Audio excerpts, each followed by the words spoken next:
Здравейте, приятели! Аз съм Васим от Carp Fever, зад камерата е Ванката и днес сме се събрали, за да ви покажем нашата серия топчета, именно Chili Fever.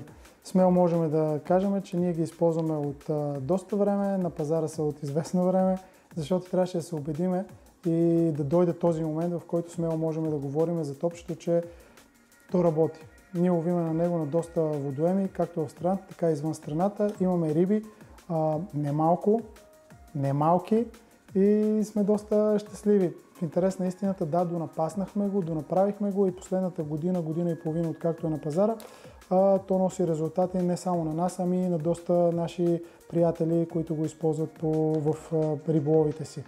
За успеха на нашите топче сме използвали микс от селектирани висококачествени рибни брашна, както и оригинален робин ред на Хайнц.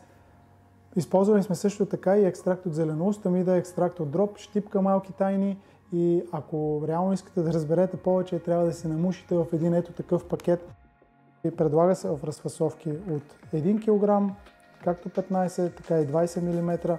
Опаковката е за многократна употреба. След разпечатването й спокойно може да се отваря и затваря многократно посредством ципа, който сме сложили в горната страна, което дава възможност да се съхранява и пренася без да се притеснявате, че топчетата биха се разсипали и съответно запечатва плика, така че да запази топчето свежо максимално дълго. Също така имаме и нашите два вида усилени топчета. В два варианта са лафтери, както и хукбайтове. Лафтерите идват в два варианта, топченце и дъмпелче, опаковани заедно в миксирана опаковка, 12 мм, както и нашите хукбайтове. За момента ги предлагаме в миксирана опаковка от 15 и 20 мм. От нас толкова, а от вас снимките с бъдещите ви риби, хванати на Chili Fever.